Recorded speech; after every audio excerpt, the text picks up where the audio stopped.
Olá, eu sou a Ale Brás. E eu sou o Marcos Ferrari. E essa é a segunda temporada do Café para Dois. Somos amigos que dividimos duas paixões, café e literatura. Fica à vontade para entrar, sentar e tomar um café com a gente. Em torno dessa mesa, vamos conversar sobre personagens, obras e temas que mais marcaram nossa trajetória como professores de literatura e, claro, como leitores. Bom café!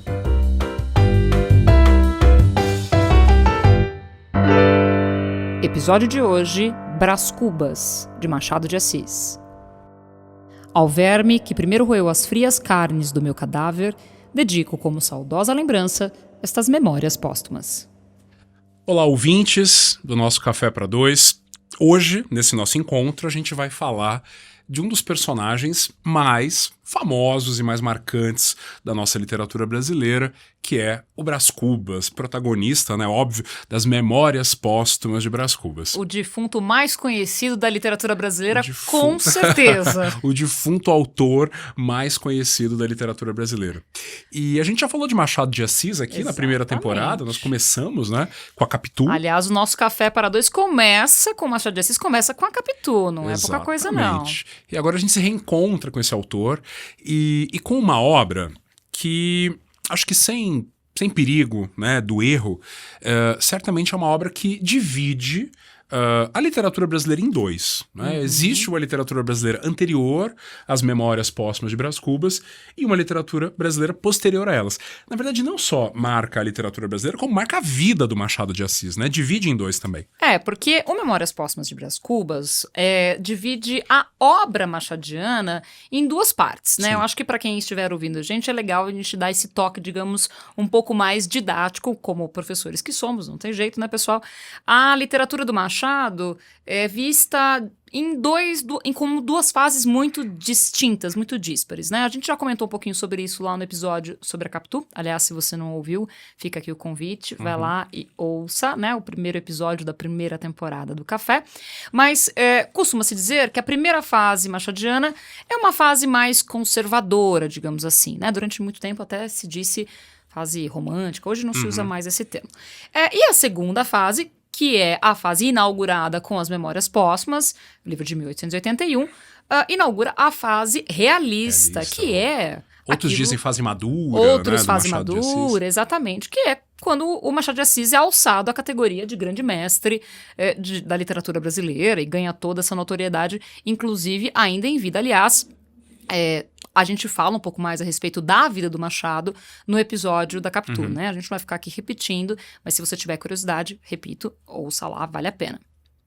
E é curioso, né? Porque o primeiro Machado, enfim, com uma origem muito humilde, com uma série de dificuldades, ele vai galgar, né, esse lugar de prestígio na literatura brasileira. Aliás, quando ele morre em 1908, os jornais dizem que havia morrido o maior autor da literatura brasileira. Já era fundador da Academia Brasileira de Letras. E sendo um autor negro, que é uma coisa que a gente nunca deve, né, deixar de ressaltar, embora, digamos assim, a iconografia do Machado, as imagens e fotos do Machado foram sendo embranquecidas ao longo do século XX, é bom a gente lembrar. Sim, né? com episódios que são, no mínimo, dignos de vergonha alheia, né? Como aquela propaganda da Caixa Econômica, você lembra? Que o ator que fizeram para colocar, né, para representar o Machado de Assis era um ator branco, gente. Né?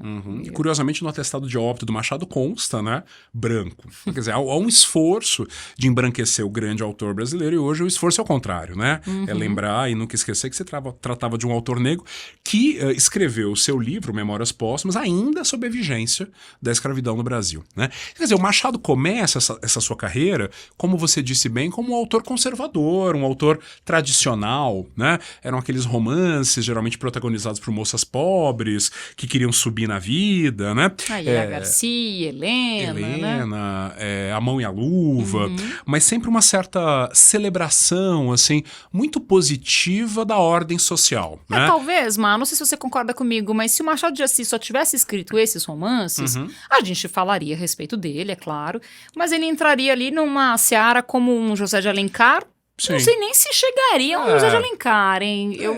Claro que esse C não entra em campo aqui, né, gente? Tô fazendo uma elucubração meio vazia. Mas não é o grande Machado de Assis, não é o grande, né? Tá bem distante. E é um autor curioso, né? Que ele olha a sociedade brasileira de baixo, né? Ele olha da perspectiva daquelas moças pobres, brancas e livres que queriam subir na vida, geralmente por meio de um casamento, dá tudo certo. Tem final feliz desse Machado, gente. Happy end. Mas, quer dizer, o Machado escreveu esses livros, ele trabalhava na imprensa, né? Como jornalista, cronista. E ele fez 40 anos, né? Em 1879 ele completou 40 anos e dizem que ele teve a famosa crise dos 40 anos. Todo mundo tem essa crise, né? Mas nem todo mundo produz uma obra genial. Mas na verdade não é só que ele ficou em crise, que ele entrou em crise, como ele teve uma doença, né? Ele ficou gravemente doente. Ele quase morreu, né? aos 40 anos, uma grave pneumonia. Nos parece que ele teve alguma doença no pulmão, uma pneumonia, alguma coisa assim, que obriga o Machado de Assis a se apartar. Ele sai do Rio de Janeiro. Sai do Rio de Janeiro, sobe a Serra, que é um lugar, não sei se foi para Teresópolis, Petrópolis, alguma dessas cidades de Serra do Rio de Janeiro, e ali aconteceu alguma coisa, possivelmente, o Vilaça fala isso, né? O professor Alcides Vilaça diz isso, que talvez ele tenha tido uma experiência muito próxima à experiência da morte, que mudou cabalmente assim, o estilo e principalmente a perspectiva de vida que o Machado de Assis tinha apresentado até então. Qualidade, né? Um salto de qualidade. Jamais saberemos o que aconteceu durante essa doença. Dizem, né, que ele ficou de cama lendo autores do século XVIII, como Sterne, né, Voltaire, Swift, Xavier de Maistre, que são autores que têm esse estilo irônico, digressivo, né? Os assim chamados autores moralistas do século XVIII.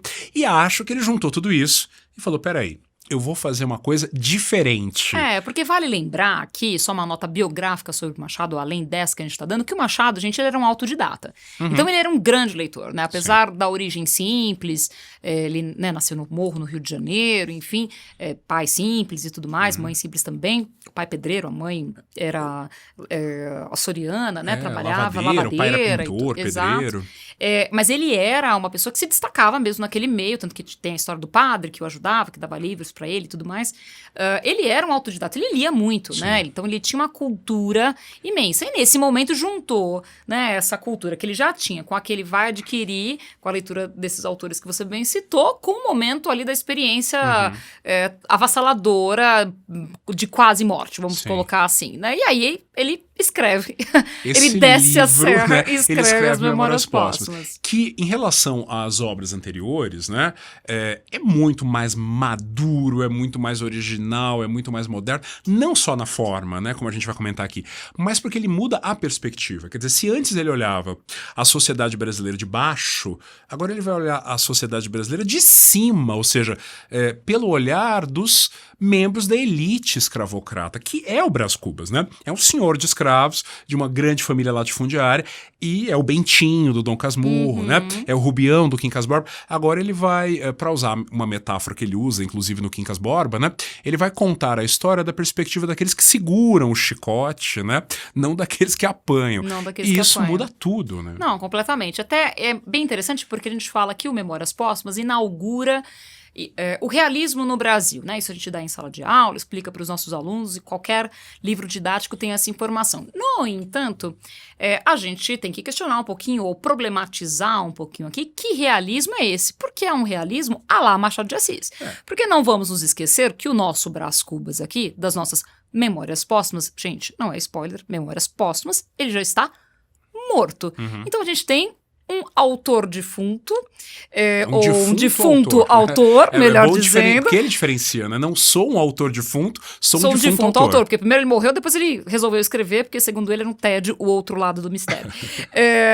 Só que ao mesmo tempo, essa é uma situação completamente fantasiosa, né? Não tem a menor verossimilhança, mas ele faz uma análise da alma humana, que é um termo que a gente utiliza muito quando se refere a Machado, com um certo distanciamento que confere, sim, realismo a essa obra, né? Uma análise dessa sociedade burguesa, classista, E escravocrata. Né? E desigual. Quer dizer, porque de repente você instituiu, quer dizer, o realismo como uma estética literária do século XIX, né, contemporânea do Machado, que pressupõe verossimilhança, que pressupõe narrador em terceira pessoa, que pressupõe uma análise objetiva da sociedade.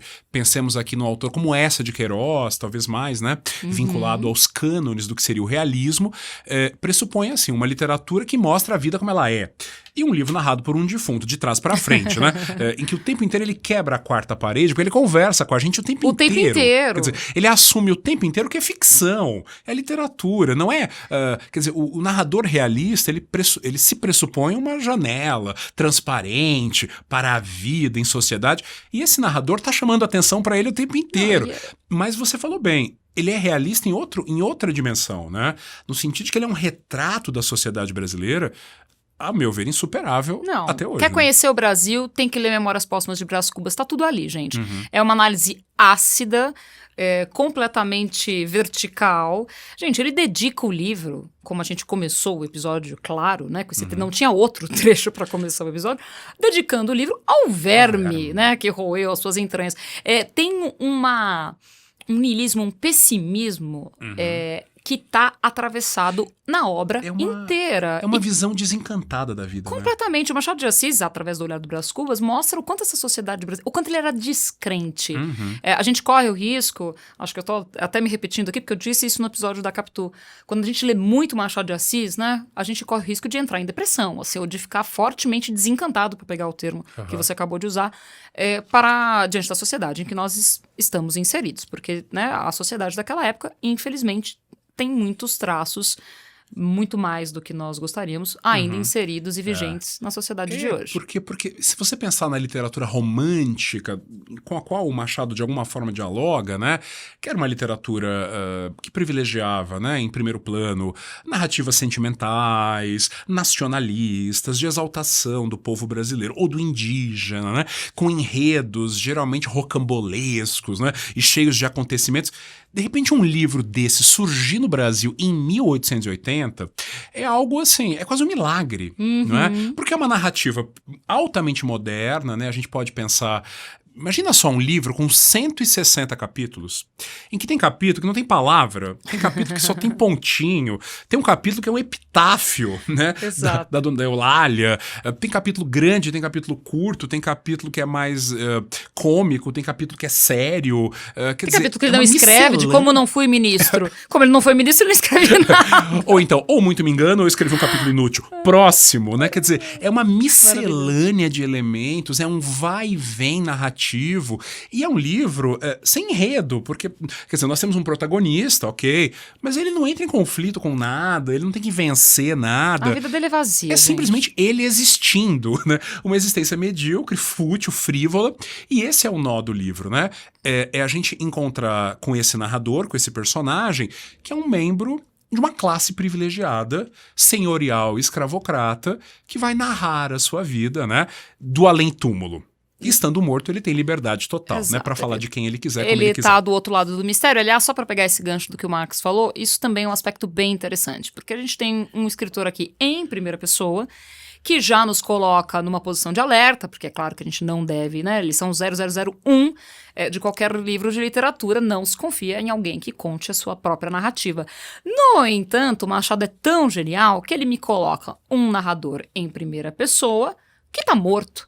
Então ele tem uma pretensa imparcialidade, que a gente vai, claro, sacar que é pretensa, porque é impossível você contar alguma coisa em primeira pessoa e não colocar o seu olhar ali. Mas até esse nó, esse aparente paradoxo já é genial. E a gente, né, comentando um pouquinho aqui sobre a narrativa, já expusemos uma das contradições interessantíssimas do livro, que é a questão do autor defunto, defunto autor.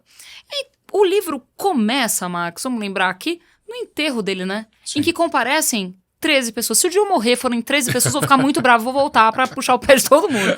Só pra constar. E ele diz, né, que uma das pessoas fez um discurso em louvor a ele, e depois ele diz, não me arrependo das apólices que eu deixei pra ele. Quer dizer, só fez um discurso porque recebeu alguma coisa no testamento, né?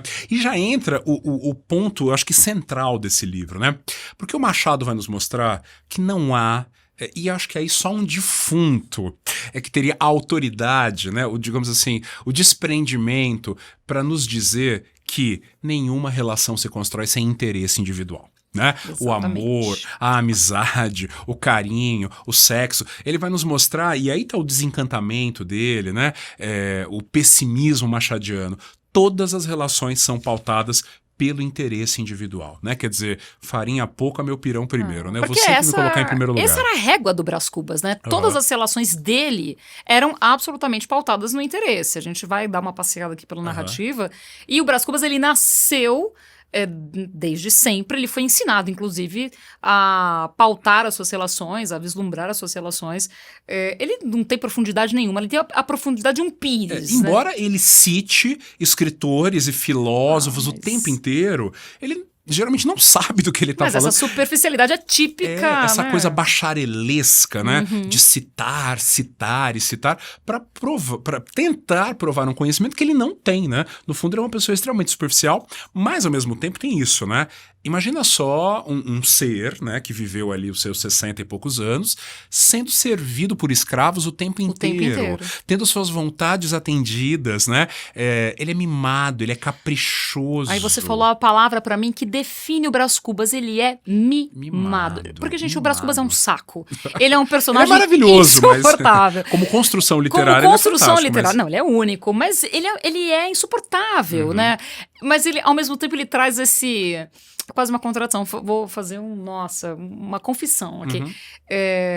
Eu gosto do Brás Cubas. Não, eu adoro. Esse livro, pra mim, eu arriscaria dizer que é um dos melhores, talvez o melhor da literatura brasileira. Mas eu digo, o personagem, ele é aquela coisa um pouco... Porque há personagens que nós odiamos, há personagens que nós amamos, porque eles têm uma aura, né? Eles aumentam a nossa...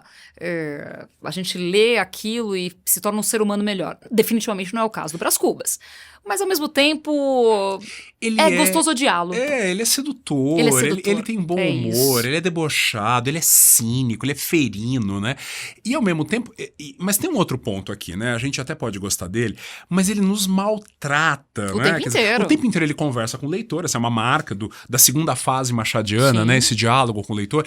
E ele nos maltrata, ele debocha de nós, ele nos subestima a nossa inteligência. Ele nos joga de lá pra cá, ele manda a gente pular um capítulo, se a gente quiser. Mas isso, porque ele é um narrador, né, caprichoso, no sentido assim de que, como o livro é dele, e como ele sempre teve as suas vontades atendidas, ele narra do jeito que ele quiser, dane-se o leitor, né? Aliás, ele teve quase todas as suas vontades atendidas, porque o Emplasto Brás Cubas não deu certo. Na verdade, nada do que ele tentou fazer deu certo, né? Mas a última tentativa, que é a primeira, já que o livro é narrado, né? De trás pra frente. De trás pra frente. Aliás, o Machado não gosta da linearidade cronológica, jamais, né? Ele vai nos contar que antes de morrer, depois nós vamos descobrir que ele tentou casar, não deu certo. Ele tentou uma carreira política. Ser ministro e não deu certo. Ele não teve filhos. Quer dizer, ele não se completou, né? Em nenhum sentido. Mas, antes de morrer, ele tem a ideia de inventar um negócio chamado Emplasto Brás Cubas. Claro, né? Que tem que ter o nome dele, né, gente? Óbvio. Porque senão, que graça que tem, Mas, né? a princípio, a função é nobre, né? É um remédio que curaria a melancolia humana. Gente, seria uma espécie Só que não, de né? antidepressivo. Vamos colocar assim em termos modernos. Só que dá errado, claro, né? E na verdade não é que ele quisesse curar a humanidade, não, né? Ele queria fama. Ele sonha com o nome dele impresso nas caixas, né? A sede de nomeada. Quer dizer, ele quer salvar a humanidade? Não, ele só quer ficar famoso, ele quer perpetuar o próprio nome, né? E obviamente não dá certo, ele não inventa o remédio, ele pega um vento encanado, um ar encanado, que é uma expressão meio do século XIX, pega uma pneumonia, tal qual. O Machado de Assis do começo do episódio, que também ficou doente lá aos 40 anos, como vocês ouviram. E convalesce, né? Fica doente e nós vamos acompanhar um pouco essa doença. Até uma passagem muito curiosa, né? Quando ele tá doente, já tá quase morrendo, que ele tem um delírio e resolve narrar pra gente. Essa é uma das coisas mais interessantes, porque dizem, eu espero demorar um pouquinho pra descobrir se é verdade ou não, que antes da gente morrer, a gente tem um delírio. Passa um filme na cabeça, mais ou menos assim. Um filme na cabeça. É uma espécie de resumo da nossa vida, né? E o Machado de Assis, ele vai descrever esse delírio. Só que é um delírio é absolutamente cruel. Mas ele não vai ver um resumo da... Ele é tão megalômano que ele não vai ver um resumo da própria vida. Não, ele vai ver um resumo da humanidade. Da humanidade, da vida da humanidade, né? Da existência, desde o início dos tempos. Mas é absolutamente... É crudelíssimo, né?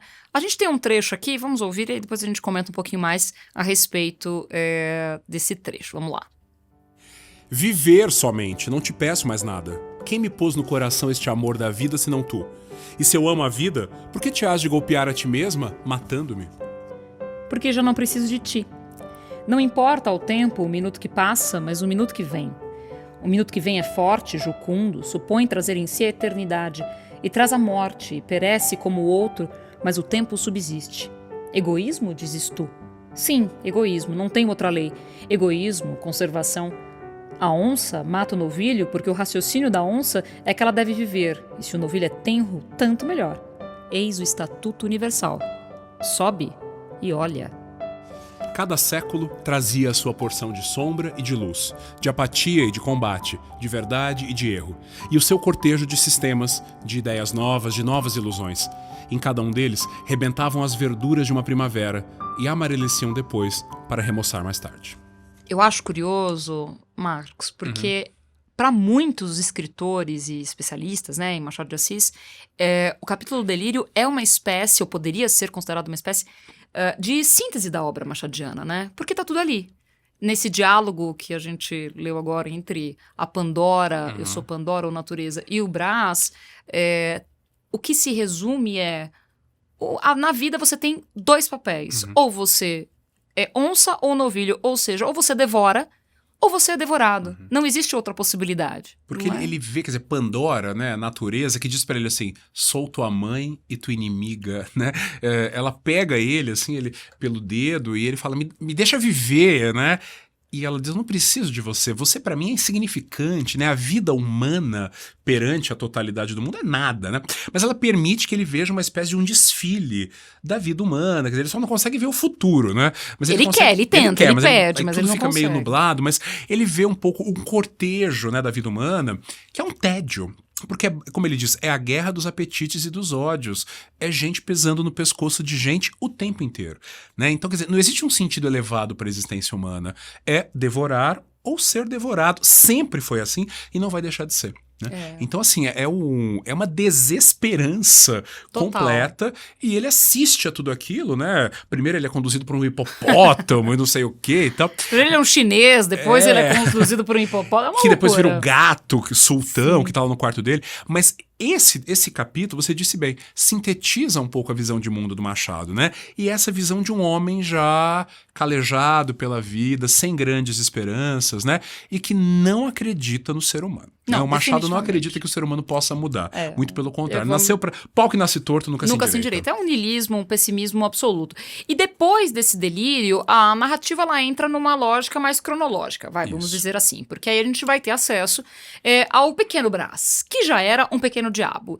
Porque criança chata, né? Menino Diabo era o apelido dele. Menino Diabo, exato. Gente, o Brás Cubas era daquelas crianças insuportáveis, sem nenhum exagero de usar esse adjetivo. Ele era, como a gente já disse aqui, mimado, caprichoso, petulante e cruel. Porque ele fazia as maiores barbaridades e o pai Passava. só, assim, ralhava com ele, né? Olha que palavra linda que eu usei aqui, ralhar, parece que eu tô no século XIX, né? Brigava com ele na frente dos convidados, assim, mas quando todo mundo ia embora, ele passava a mão na cabeça do filho, ele achava tudo lindo, as maiores traquinagens que ele fazia. O pai era permissivo, né? Não, completamente. Criou um monstro. E a gente vai tem episódios muito famosos, né? Como aquele em que ele quer comer um doce de coco e aí as pessoas estão jantando ainda, então aquilo, né, sobremesa depois da janta.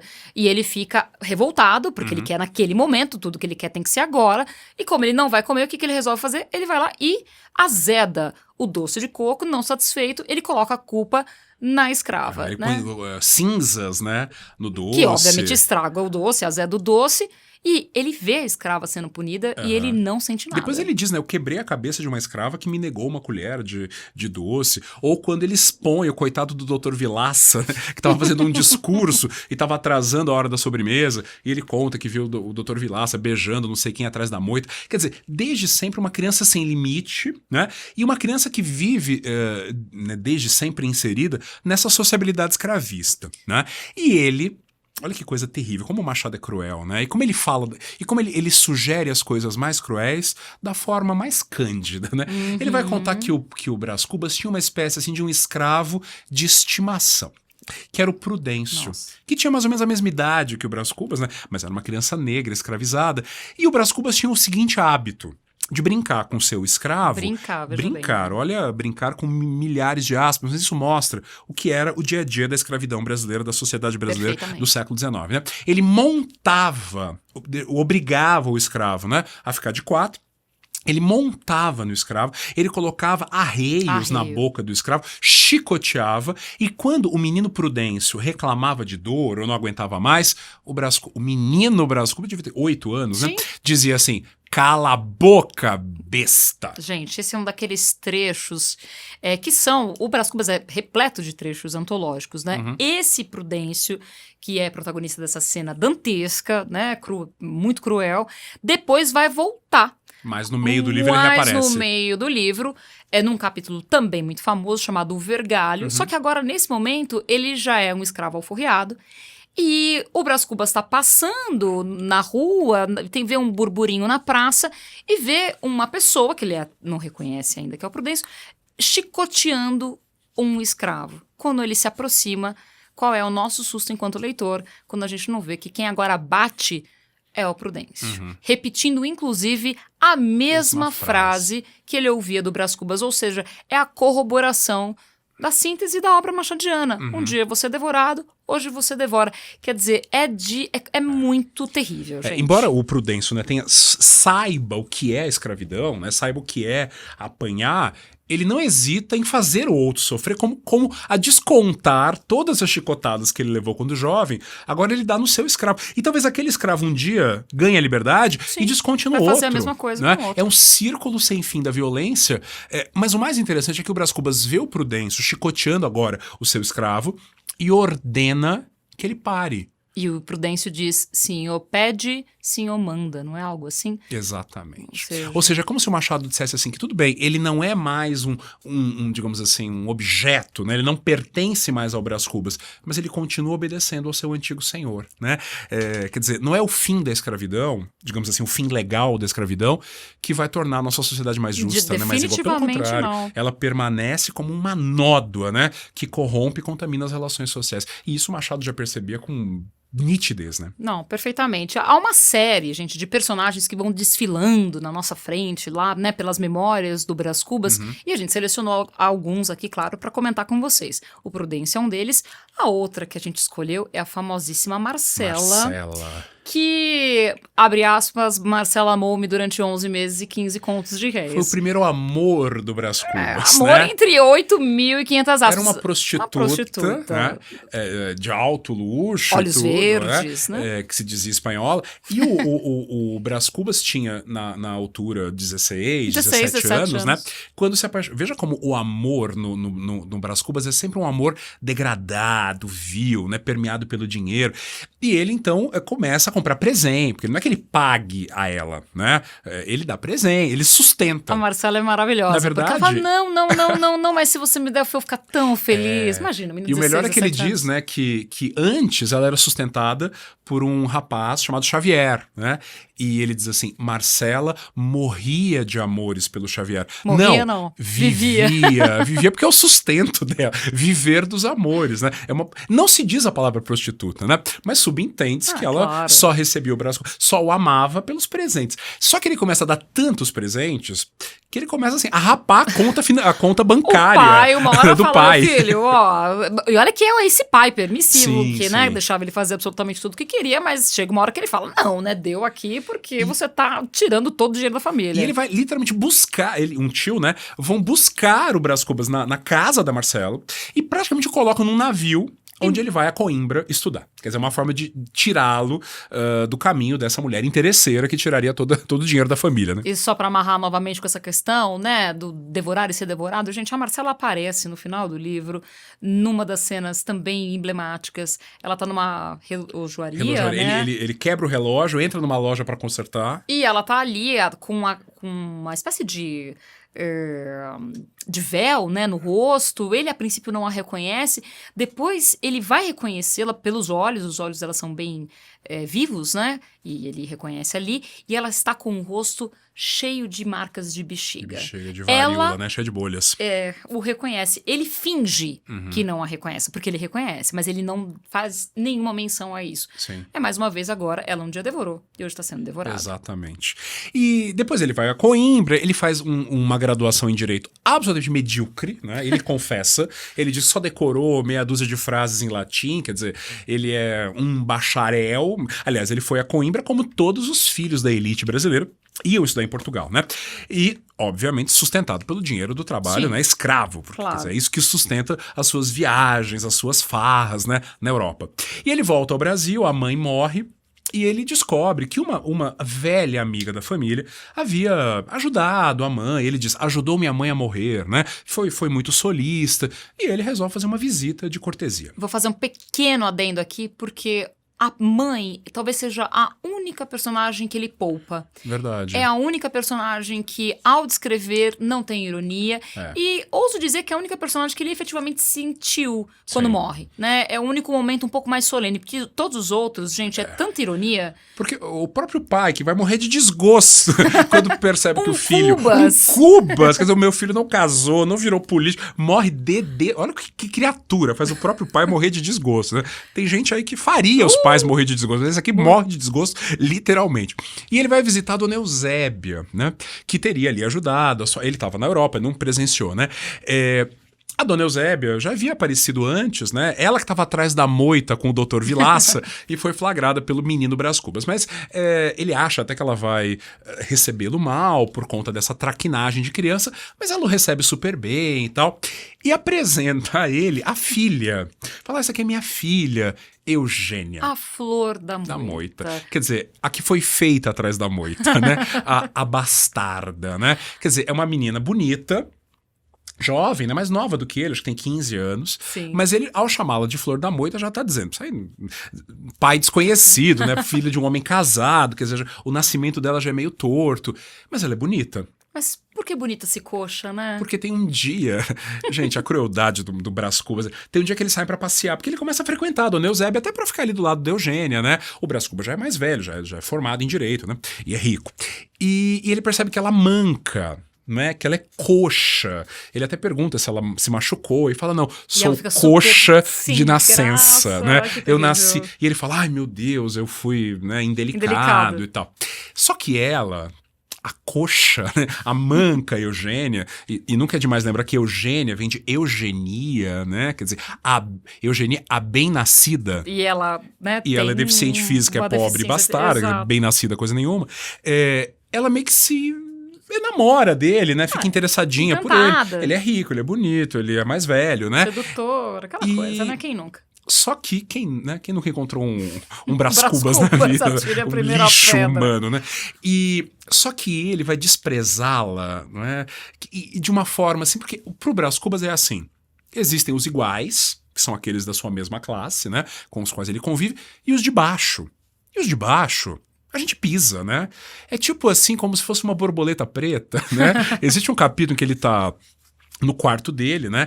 E entra... Quando ele tá meio ali com a Eugênia meio pedra no sapato, não sei como me desfazer dessa garota, ela fica em cima de mim, né? Eles dão um beijinho e tudo. E entra uma borboleta preta no quarto dele, a borboleta pousa no retrato, né? Ele pega uma toalha e dá uma surra, bate na borboleta, que morre. Ele pega a borboleta com os 2 dedos, vai até a janela, joga a borboleta para as próvidas formigas e diz assim, quem mandou você não nascer azul? Ou seja, é muito aquela coisa, o inferno são os outros, né? Quem mandou você nascer coxa? É sempre do outro. Quer dizer, eu bato Mas a culpa é de quem apanha, né? Quer dizer, isso mesmo. essa coisa da borboleta preta, diz, por que você não nascer azul, né? A culpa é sua, você tá apanhando, mas a culpa é sua. Eu tô batendo, mas eu tô certo. Ele tá legitimando a violência. Isso reforça uma das características mais machadianas evidentes nesse livro, que é a capacidade de dizer coisas terríveis, Sim. Num tom leve, né? Num tom de uma ironia tão fina que a gente ri, porque a gente ri o tempo inteiro lendo Memórias Póstumas de Brás Cubas, ri da desgraça. Mas é um riso meio cínico, né? Da nossa parte, da parte do próprio autor, né? Bom, e aí, após esse momento Eugênia, vem a personagem, que a gente vai depois descobrir que é a personagem, na verdade no começo do livro já é citado, né? Ela que vai visitá-lo ali quando ele está já está no leito de morte, Ela né? aparece Prestes no começo, né? a morrer, a visita que ele recebe é dela, que é a Virgília. A Virgília é a personagem feminina mais importante do Memórias Póstumas de Brás Cubas, que é a personagem com quem ele vai, num primeiro momento, na juventude, passado esse episódio com a Eugênia, ter a oportunidade de se casar com ela, e aí isso não vai pra frente, ele não se interessa tanto assim por ela, não dá certo. E depois, quando ela já está casada com o Lobo Neves, aquele que tinha medo do número 13. Um político absolutamente medíocre, carreirista. Carreirista, né? Ela se casa com ele, aí ela se torna interessante, porque é sobre isso, né? É sobre querer ter aquilo que não pode. Exato, é como aquela criança mimada, né? Quer dizer, que bate o pé e diz... Quer dizer, porque quando ele conhece a Eugênia, o pai já havia falado sobre a Virgília, a filha do conselheiro Dutra, né? Isso. Quer dizer, o pai meio que já estava no radar dele essa noiva, essa boa noiva de boa família. Então, quando ele conhece a Eugênia, ele sabe que... Aliás, o Brás Cubas jamais casaria com uma moça como a Eugênia, né? Sim. Então ele sabe que a Virgília tá ali, mas ele a conhece, não há nenhum interesse nem dele, nem dela. Nem dela. Né? Só que depois, tem uma cena muito interessante, né? Ele a reencontra já casada, aliás, o capítulo é Virgília casada. Ele a reencontra casada e ele baila, ele dança com ela no baile, há toda uma tensão sexual, erótica, e ele sai do baile dizendo, ela é minha, ela tem que ser minha, né? Quer dizer, eu vou tirá-la do marido porque agora que ela não me pertence, isso dá um sabor especial. Né? Essa cena do baile é maravilhosa porque denuncia uma das taras do Machado de Assis, né? Que é a questão dos braços. Inclusive tem um conto dele maravilhoso chamado Uns Braços. Porque ela está, né, com os braços à mostra e tudo mais. É interessante porque, assim, a Virgília, assim como a Capitu, no Dom Casmurro, a Sofia, no Quincas Borba, pertence a esse rol de personagens femininas icônicas do Machado. Eu, particularmente, acho ela menos interessante. A Capitu... Acho ela meio apagada. Ela é meio apagada. É porque, assim, também a concorrência é desleal. A Capitu é inigualável, né? E a Sofia, a gente detesta a Sofia porque ela é bem pérfida, né? Talvez ela seja a mais mau caráter das três. Dessas três ela é a pior. Ela é a pior. Mas ela é uma personagem mais interessante também. A Virgília é uma personagem um pouco sem graça. Não sei, não tem nada nela que me chama tanta atenção. Porque aqui o grande personagem é esse narrador. Né? Ele contamina tudo. Ele é o senhor do livro, né? E o negócio da Virgília é interessante, porque eles começam a ter um caso. E adultério. Na literatura do século XIX, gente, é mato, tema, né? É básico. Então eles começam a ter um caso, o Machado questionando agora a instituição do casamento, né? Sim. Como sendo uma coisa totalmente fraca, falida. E, só que, obviamente, as pessoas começam a perceber as investidas, as visitas, né? Do Brás Cubas, uma mulher casada, afinal de contas. Eles não são muito discretos. E ele é amigo do Lobo Neves, que é o marido em questão, né? E ela manda uma carta, não podemos mais nos encontrar, porque estão falando, né? Ela tem medo de ser descoberta. E o Brás Cubas, né, tem uma ideia.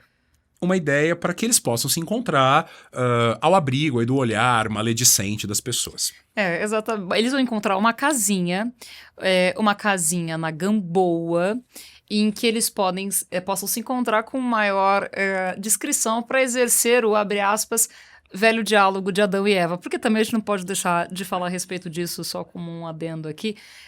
O Machado de Assis é elegante até para descrever cenas de sexo, ele né? Ele sugere, né? Ele jamais vai fazer o que, sei lá, o Eça de Queiroz fez no Primo Basílio, né? Que é descrever, muito bem descrito. Aqui, para quem não conhece, o capítulo vale super a pena, claro, ler o livro, ou procurar esse capítulo, porque é, na verdade, um capítulo montado em cima de pontuações. Eu adoro dessa aula e falar sobre esse capítulo, porque os alunos, de maneira geral, eu sempre pergunto, e aí, o que eles estão fazendo? E, via de regra, os alunos respondem, eles estão brigando. E não, gente, eles estão transando, né? No final das contas é isso. Mas é maravilhoso porque é a estética da sugestão. Esse capítulo é genial, moderno. O velho diálogo de um homem e de uma mulher, quer dizer, é sempre a mesma É coisa, sempre a mesma com pequenas variações. Começa com frases longas, termina com frases curtas, mas só tem pontinho, né? Quer dizer, não tem palavra. Sugere-se aí o ato sexual, porque no capítulo anterior eles estão na cama, né? E aí depois vem o diálogo de Adão e Eva. Na casinha, mas assim, vamos lá. Alugar uma casa também pode dar na vista. Então é preciso que aquela casa, a casinha da Gamboa, pareça acima de qualquer suspeita. Então é preciso que alguém more nessa casa, né? E uma pessoa, de preferência, assim... palatável. Respeitável, Isso. né? Uma senhora.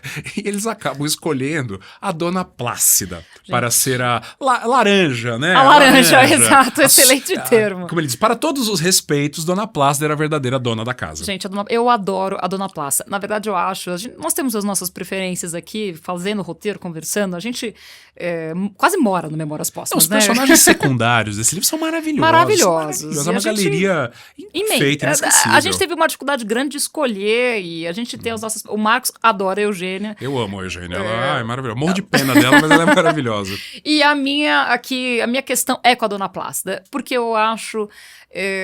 a representação dela, essa senhora que num primeiro momento ela fica, porque ela percebe, gente, ela não é tonta, ela percebe que ela tá sendo aí laranja, vou pegar o seu termo emprestado, que tá usando a casa dela ali para os dois se encontrarem. E que não é a casa dela. E que não é a casa dela. Quer dizer, isso que é triste, né? Ela é uma senhora muito pobre. Sim. Tanto que o maior pesadelo dela é virar mendiga. A mendicância, né? Persegue a vida dela. Ela não tem nada. Ela foi costureira na casa da Virgília. Então ela vive de favor. Só que se ela não morar lá, ela vai morar na rua. Porque a filha fugiu, porque não sei o que. Tudo deu errado, o marido foi embora. A vida dela é uma tragédia atrás da outra. E ela ganha uma casa. Só que ela não concorda com o que tá acontecendo ali. Ela tem uma questão moral, né? Mas ela é obrigada a transigir com essa moral. Porque, assim, ela depende daquilo. E o Brás Cubas conta uma história pra ela, né? Que é... ele inventa lá uma história como se o marido da Virgília fosse um cara cruel. E eles, né, se amam. É um amor proibido. É um amor proibido. Ou seja, ele conta uma lorota. Ela tá doida pra acreditar nessa lorota. Porque ela precisa de uma janela aberta, né? Pra pegar o termo que o Machado usa no Brás Cubas, pra ficar mais tranquila. E aí ela acaba acobertando essa relação. E tem uma descrição, gente. Tem um trecho... Mas eu queria falar uma coisa antes. Por favor. Ela até aceita a história, né? Mas tem um dia que o Brás Cubas tá andando na praia e ele tropeça num pacote, né? E ele leva pra casa. Quando ele abre, acho que são 8 ou 10 contos de réis. O dinheiro não é dele, ele achou na praia, mas ele fala, vou guardar, né? Quem sabe? E ele dá esse dinheiro pra ela, como um pecúlio para a sua velhice, né? Como se fosse uma aposentadoria. E depois que ele dá o dinheiro pra ela passa até a incluí-lo nas suas orações e passa a tratá-lo como filho. Antes ele diz assim, foi assim que ele acabou o nojo. Comprou a consciência dela. Ou seja, ele não poupa ninguém, nem a Dona Plácida. Vamos agora ao trecho que eu estava comentando, que é muito emblemático, né? Que mostra a perversidade e a ironia fina de Machado de Assis. Vamos lá. Dessa conjunção de luxúrias vadias brotou Dona Plácida. É de crer que Dona Plácida não falasse ainda quando nasceu, mas se falasse, podia dizer aos autores de seus dias: aqui estou, para que me chamastes? E o sacristão e a sacristã naturalmente lhe responderiam: chamamos-te para queimar os dedos nos tachos, olhos nas costuras, comer mal ou não comer, andar de um lado para o outro na faina, adoecendo e sarando, com o fim de tornar a adoecer e sarar outra vez, triste agora, logo desesperada, amanhã resignada, mas sempre com as mãos no tacho e os olhos na costura, até acabar um dia na lama ou no hospital. Foi para isso que te chamamos, num momento de simpatia. E você sabe que no final, quer dizer, ela vai durante muito tempo permitir os encontros e tal, né? Tem um dia que o Lobo Neves dá uma incerta lá, aparece, não apareceu né? nada. E ela fica meio desesperada. Mas no final, muito depois que a Virgília, ela acaba se mudando do Rio, o marido consegue uma colocação, né? No Nordeste, como presidente de província, e ela vai embora do Rio, acaba o caso de amor, né, dos dois. E muitos anos depois ela manda uma carta pra ele, pro Brás, dizendo assim, Brás, vá visitar a Dona Plácida, ela tá muito doente, precisa de ajuda, ela tá quase morrendo, ela não tem dinheiro pra pagar um médico.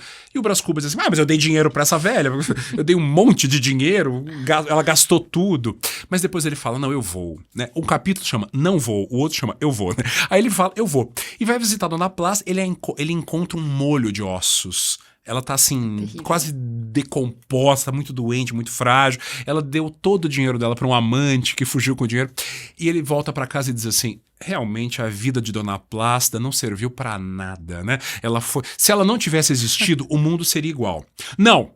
Ela teve uma utilidade relativa. Se não fosse ela, eu não teria podido me encontrar com a Virgília. Ou seja, qual foi a função da Dona Plácida? Me servir. Quer dizer, as pessoas vêm ao mundo para me servir, na verdade, né? o que ele acha o tempo inteiro, né? Ele reafirma um raciocínio, na verdade, que está intrínseco ali em absolutamente todas as atitudes. Existe para me servir. Então tá bom. Se cumpriu sua função, tá ok, né? E aí, depois desse episódio, digamos assim, em que eles se encontram furtivamente na casinha da Gamboa, até um momento em que a Virgília, teoricamente, acha que tá grávida. E aí é sempre, né, interessante, porque tá grávida, mas como é que vai saber? E o Brás Cubas tem certeza que o filho é dele. A gente, quanto leitor, fica, tá, mas como é que ele sabe? Porque ela era casada, né, com o Lobo Ele Neves. imagina como é que é o filho, o feto. Ele já coloca um monte de, né, Freud corre aqui, um monte de projeções nessa criança. Só que o fato é ela perde essa criança. Ela perde essa criança, e aí é interessante porque o livro tem uma quebra de ritmo de narrativa aí, né? A partir de então, o romance deles também esfria, e tudo aquilo, ele também tá um pouco mais velho, e os acontecimentos, digamos assim, narrativos, eles começam a rarear. Aí, mas tem um personagem que vai aparecendo já no terço final do livro, que é muito digno de nota também, porque, mais uma vez, corrobora, talvez seja, não sei se você concorda comigo, o trecho mais cruel do Memórias Póstumas, que é o Cotrim, né? Na verdade, o Cotrim é o cunhado do Brás Cubas, casado com a sua irmã. Eles brigaram um pouco depois que o pai morre, a disputa pelos bens, né, pelo inventário. Ele é um personagem, assim, que só merece um capítulo. Quer dizer, existe um capítulo em que ele, né, é tratado. E é um capítulo que, na minha opinião, talvez seja o melhor que o Machado escreveu. Eu diria isso, assim. Mas é muito bom mesmo. É um capítulo em que ele vai descrever quem é o verdadeiro Cotrim, né? Quem é o seu cunhado, de quem ele já tinha falado mal em outros momentos do livro, né? Vamos ler um trechinho desse capítulo, O Verdadeiro Cotrim? Talvez pareça excessivo o escrúpulo do Cotrim, a quem não souber que ele possuía um caráter ferozmente honrado. Eu mesmo fui injusto com ele durante os anos que se seguiram ao inventário de meu pai. Reconheço que era um modelo. Arguíam-no de avareza, e cuido que tinham razão. Mas a avareza é apenas a exageração de uma virtude, e as virtudes devem ser como os orçamentos. Melhor é o saldo que o déficit. Como era muito seco de maneiras, tinha inimigos, que chegavam a acusá-lo de bárbaro. O único fato alegado neste particular era o de mandar com frequência escravos ao calabouço, donde eles desciam a escorrer sangue. Mas além de que ele só mandava os perversos e os fujões, ocorre que, tendo longamente contrabandeado em escravos, habituara-se de certo modo ao trato um pouco mais duro que esse gênero de negócio requeria, e não se pode, honestamente, atribuir à índole original de um homem o que é puro efeito das relações sociais. A síntese do Machado de Assis tá aí, né? Porque esse olhar, a ironia, a crueldade, esse Cotrim que...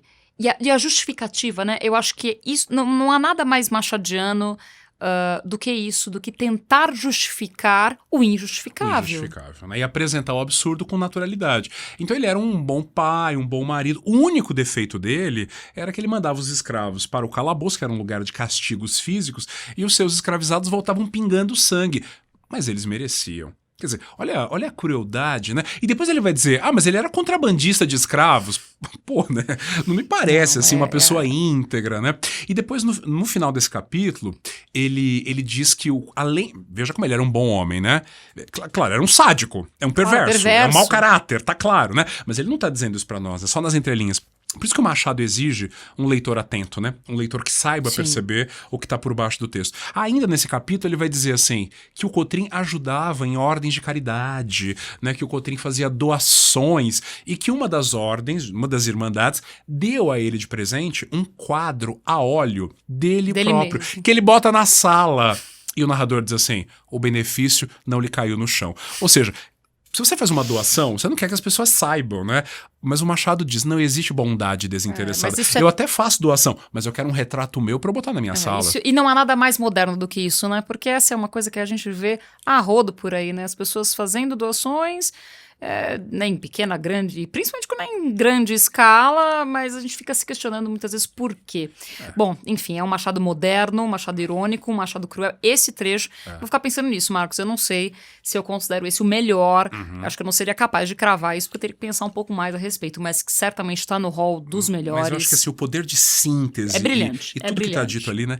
Agora, nós não falamos, e vamos concluindo aqui, nós não falamos de um outro personagem que é citado lá no começo, é um colega de escola, né, brilhante, né, que prometia muito, muito inteligente, também dessa fina flor da elite brasileira, e que muitos anos depois o Brás Cubas o reencontra, mas numa situação muito precária. Ele tá morando na rua, ou melhor, morando nas escadarias de uma igreja como mendigo. Estamos falando aqui de ninguém mais, ninguém menos do que Quincas Borba, que depois vai merecer, inclusive, um livro só, não diria que só pra ele, porque o protagonista do Quincas Borba é o Rubião, mas esse é um papo pra depois. Aqui, gente, a gente vai ter o Quincas Borba, que tá numa situação mendicante, como o Marcos falou, e que depois, de repente, o Brás Cubas reencontra, né, num outro momento, ele já tá numa outra condição financeira, e vai ter um momento ali de explicação do que seria a famosíssima teoria do humanitismo. Agora, veja só, ele encontra o Quincas como mendigo primeiro. Sim. Tanto que ele fica até... O Brás Cubas até rouba, né? O Quincas Borba rouba um relógio, né? Abraça. Mas antes disso, o Brás fica com pena de ver o Brás Cubas... Perdão, o Brás fica com pena de ver o Quincas Borba, assim, com fome, né? Abre a carteira, pega a nota mais suja e dá pro Quincas Borba, né? O Quincas fala, meu Deus, há muito tempo que eu não via tanto dinheiro, obrigado. E o Brás Cubas diz assim, de onde veio esse dinheiro pode vir muito mais. E o Quincas pergunta, como? E o Brás Cubas responde, trabalhe. O cara que nunca trabalhou na vida. Que nunca comprou o pão com o suor do seu trabalhe. rosto. E você falou bem, depois ele vai... Depois o Quincas manda uma carta, devolve o relógio, manda um relógio até melhor e diz assim, estou numa melhor condição de vida. Mas não porque ele trabalhou, porque ele ganhou uma herança. Ou seja, um dinheiro que caiu do céu sem que ele batalhasse por isso, né? Bom, e é aquela cena, num reencontro deles, em que o Quincas Borba vai explicar a famosíssima teoria do humanitismo. Humanitismo, isso. A teoria do humanitismo, gente... que está lá muito bem sintetizada no Quincas Borba, né, no livro, com a frase, né, antológica, ao vencedor as batatas. Aqui, a cena, Marcos, veja se eu me lembro bem, eles estão caminhando e eles veem uma rinha de cães. E rinha de cães que é uma das coisas talvez mais terríveis. Eles disputando um osso, né? Um osso assim, já sem carne, sem nada. O ápice da violência. E o Quincas Borba mostra para o Brás Cubas e fala, olha, isso daqui é uma boa forma de materialização da teoria do humanitismo, que seria, grosso modo aqui, para vocês entenderem, uma espécie de, olha, alguém precisa viver, aliás, alguém precisa morrer para que outro possa viver. Essa é a lei da vida. Para que o humanitas permaneça, a morte é necessária. Então, a morte ela é vista como algo natural, justificável, mesmo quando ela acontece em situações injustificáveis, cruéis. Vale dizer aqui, né, não é o foco do nosso episódio, mas enfim, que o Machado de Assis está também usando a teoria do humanitismo como uma espécie de resposta às teorias científicas do século XIX, né, ao determinismo, ao positivismo, que ele não concorda. Sobretudo ao darwinismo social, né? Então, a teoria do humanitismo é uma resposta irônica a essa perversidade aqui colocada, né? Que depois, volto a dizer, vai ser ainda mais desenvolvida lá no Quincas Borba. E porque são teorias, né, que podem ser usadas para justificar coisas terríveis, né? E aqui ele tá meio que mostrando assim, bem, não tem batata para todo mundo, né? Então a vida é uma luta pela sobrevivência, onde os fortes triunfam, né, e os fracos perecem. Mas isso não é importante porque todo mundo veio do mesmo lugar, todo mundo é humanitas, né? Então é como se ele dissesse assim, bem, a espécie é mais importante que o indivíduo, né? Então desde que a espécie triunfe, alguns vão ter que morrer, outros vão ter que sobreviver. Desde que não seja eu. Mas tem um ponto terrível aí, né? Porque para você falar numa luta pela sobrevivência, você teria que partir do pressuposto que todos lutam em condições iguais. E na sociedade não é bem assim, né? É como quando o Quincas Borba tá conversando com o Brás Cubas, ele diz assim, a fome é excelente, né? Porque a fome, ela faz com que os mais fortes conseguem o alimento, sobrevivem. Os que não conseguem o alimento, perecem. A fome é ótima. E ele morde uma coxa de frango, né? Quer dizer, a fome é ótima. Mas olha de onde ele tá falando. De um lugar de privilégio. Então é como se fosse essa elite brasileira dizendo assim, eu sou privilegiado. Mas é assim mesmo, alguns têm que vencer, sou eu. Né? Ele está apenas legitimando os próprios privilégios e assumindo a desigualdade como natural. Ou seja, tem um corte de classe aí. Né? Ou é você defender, dentre outras coisas, a meritocracia, desde que você, estando em uma posição de privilégio, quer dizer, é o ápice da contradição. Eu estou numa posição de privilégio e falo...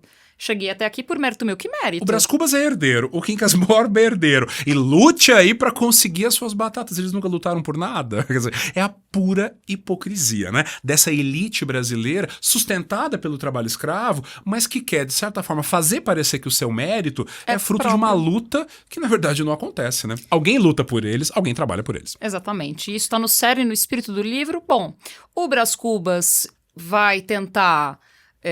ser ministro não consegue, vai tentar, né, a carreira política ali não consegue. Ele tenta ser deputado e faz aquele discurso horroroso sobre as barretinas, né? Não é cômico. Bom na verve.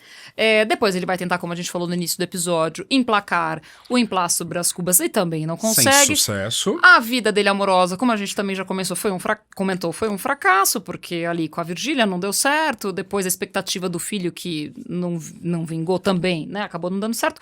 E toda essa trajetória de decepções, né, de erros, vai culminar, e aí é o momento, né, de junção do início e do fim do livro, com um dos capítulos, ouso dizer, que é um dos finais mais famosos da literatura brasileira. Com certeza. Né? Talvez, na literatura brasileira, talvez o mais famoso, né? Porque o capítulo das negativas. Não conhecer o das negativas. A gente tem esse trechinho aqui. Vamos lá.